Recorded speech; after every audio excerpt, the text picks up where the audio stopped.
Hey, this is Mike Kelly with Scenic South Properties. Just wanted to touch base on something that's probably a hot topic right now, and that is the CARES Act and trying to bail out some people in their mortgages, maybe some deferments, a couple different options that you'll probably be receiving some calls from your lenders or getting some mail and thinking about actually doing this because you've been affected, either losing your job, many different situations that may want you to reconsider trying to defer your loan payment.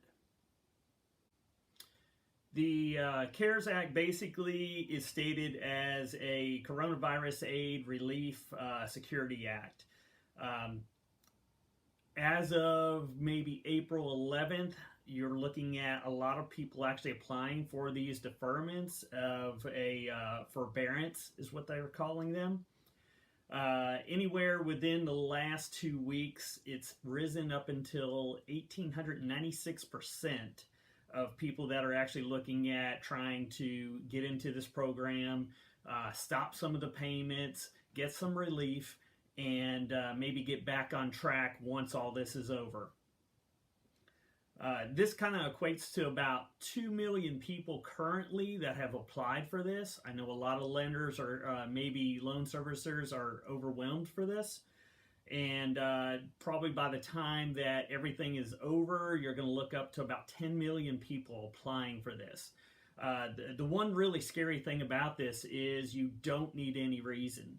They will just say, do you need it? And most likely you're going to get it. The worst part besides that, I believe, is it's just a deferment. It's not a forbiddance of making your payments. A lot of scary things that I feel that are going to happen from this. A lot of people will just apply, they'll get it, not knowing all the repercussions that you actually have to pay it back. Your interest is going to accrue. There may not be a whole lot of additional penalties besides of trying to refinance your home maybe later. This will show up on a credit report. Believe it.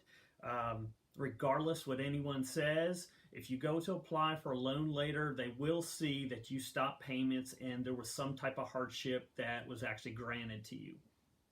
A lot of these programs are based on some of the standard federally backed loans. This can be FHAs, VAs, USDA loans, anything Freddie Mae, Fannie Mae loans. There may be other loan types that maybe your service provider will give you a forbearance, and you'll probably just have to discuss that with them. But really, if you can make your payments, make them. Try and do what you can to do that and not sign up for any of these programs. I'm not a loan specialist. I am a real estate broker, but I've seen these things happen. And what happens is that people end up in foreclosures because they can't repay back the loans. And you will have to do that. Some of the options that I believe that you should know about is, what this does is it suspends your monthly payment. You try to get back on your feet, and they will say, and some won't say, that it's less damaging to your credit score than a foreclosure. Now, anytime that someone actually states that, it is going to do some damage to your credit score. So anything you look to do in the future, whether you're going to buy another home, you're going to refinance, this will affect it regardless what anyone says. How does this normally work? What they're going to do, I believe that if you decide to really take action on this, you need to ask your loan servicer a couple different questions. Number one is the length of term of the deferment.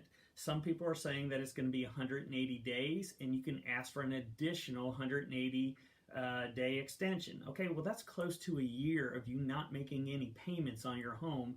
That could be in one big lump sum.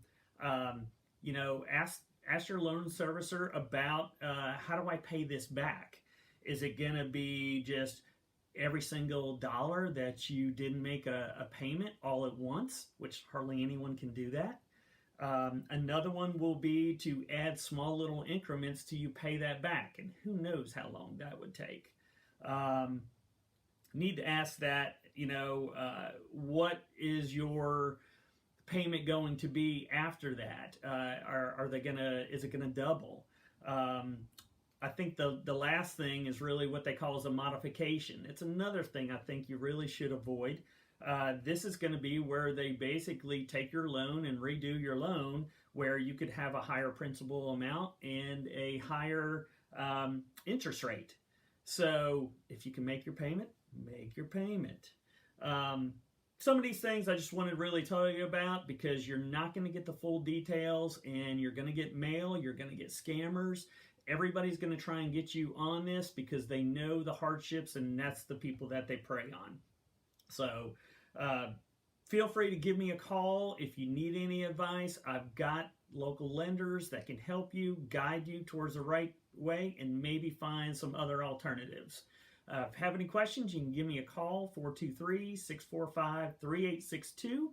And I'm Mike Kelly with Scenic South Properties, and you guys stay safe and healthy. Thank you.